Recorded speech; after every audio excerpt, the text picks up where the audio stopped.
Hey guys, welcome back to the channel. In today's video, we're going to talk about things that are cool instead of things that are depressing and sad. There's really nothing going on with Battlefield right now. They are completely radio silent after their big sort of 10-second quote-unquote gameplay reveal trailer.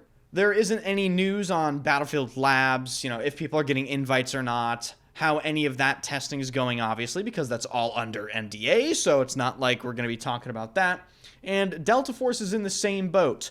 Utterly silent. No news, no changes, no new content, quite literally nothing happening. And that really posed a bit of a problem for me, right? Because I was like, well, I don't really want to complain about these games right now. So you know what I did, ladies and gentlemen? In today's video, we're going to talk about games that look sick that I want to play that are going to come out pretty soon.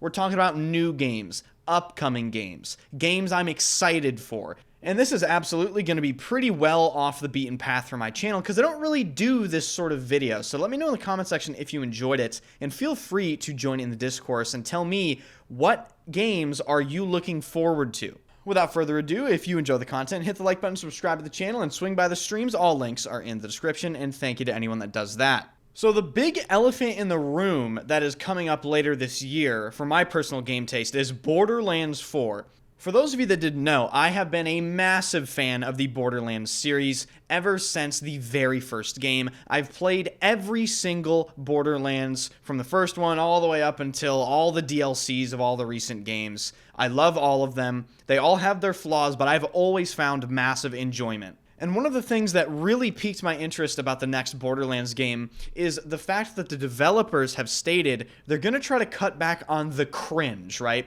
One of the things that people critiqued about Borderlands 3 is the fact that the story and the characters were just kind of unbearable to a certain point. A lot of them were annoying and repetitive and just extremely corny. I hope they do cut back on that and just restore us to a more acceptable and understandable level of humor and gameplay like we found in Borderlands 2. As always, I'm always excited to see what they're going to do with the characters. Of course, there's probably going to be a Siren, and if you watch the trailer in the background, it looks like her ability can literally just disintegrate people, and then they added a bunch of these like grapple hook and leaping abilities. And if you watch some recaps from other people, it even looks like they added some sort of ability to dive underwater for the very first time in a Borderlands game. Longtime fans will know that if you step in water in Borderlands, especially out of bounds, you'll just instantly die. So I'm super excited to see what direction they take the gameplay in. This certainly looks a lot like Borderlands 3. It might be in the same engine. Maybe someone can confirm that in the comment section down below. But even if they don't do anything drastic in Borderlands 4, it will still satisfy me for hundreds and hundreds of hours. I look at single-player games in a completely different light than I look at multiplayer games. I'm a total casual when it comes to single-player games. Almost anything can satisfy me if it isn't utterly unbearable.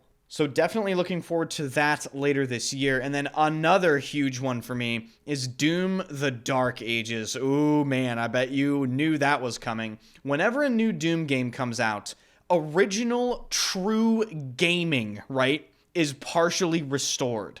Everything from the pace of the game, the soundtrack, the visuals, the level design, the movement, the enemy design is just absolutely second to none in these Doom games. I loved Doom 2016, I loved Doom Eternal and all the DLCs, and I'm sure I will love Doom: The Dark Ages all the more. And it's kind of funny, online I saw some pussies complaining about, oh, you can't combine Doom with some sort of medieval theme. Like, how insufferable do you have to actually be? You're telling me right now you don't want to play as Doom Guy with like a fucking demon axe and a shield that you can throw at people like he's Captain America? Shut up!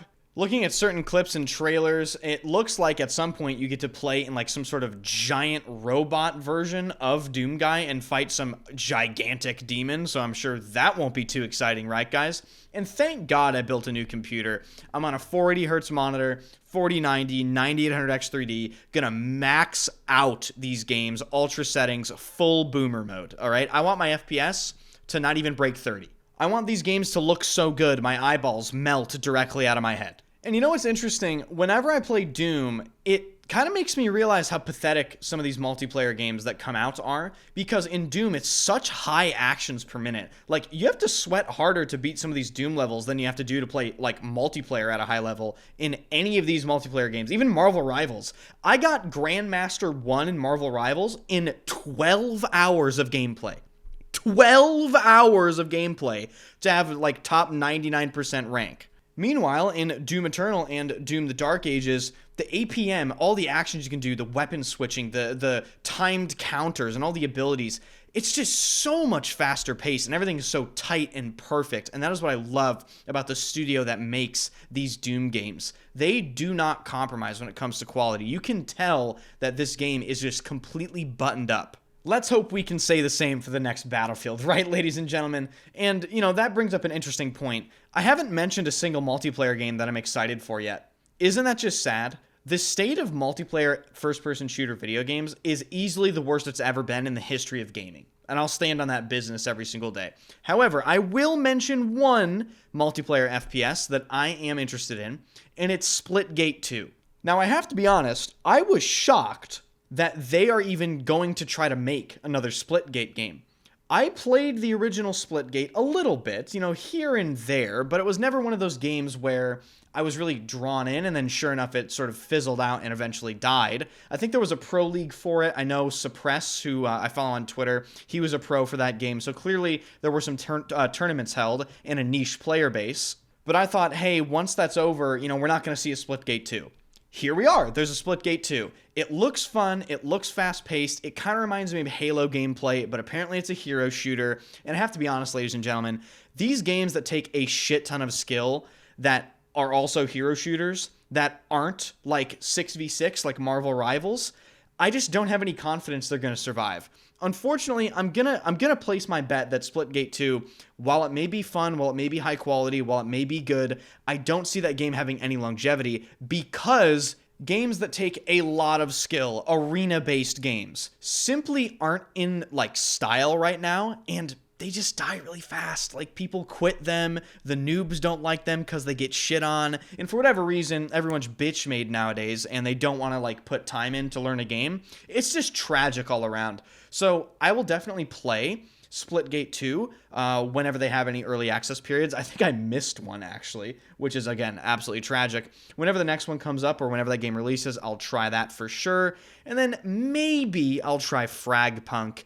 I think it's a 5v5 hero shooter again. Oh, God. Type 1 in the comment section if you're tired of hero shooters. Seriously. But other than that, nothing is really on my radar, except for, you know, the next Battlefield game, but that goes without saying. Definitely let me know some games that you are looking forward to in the comment section down below. Maybe I don't know about them, and please, if they look awesome, tell me, because I would love to play more games that are fun, rather than get put into, like, coin flip skill-based matchmaking lobbies in Delta Force. If you enjoy the content, be sure to hit the like button and subscribe to the channel. And the people that have watched to this point, you're probably my all-time favorite viewers ever, because you really tell me what you want to see. So, please tell me if you would be interested in me covering extensive Borderlands 4 content. I love the franchise. I think I would do very well covering the game. I understand all the intricacies. I could do a bunch of builds. I understand the content around the game.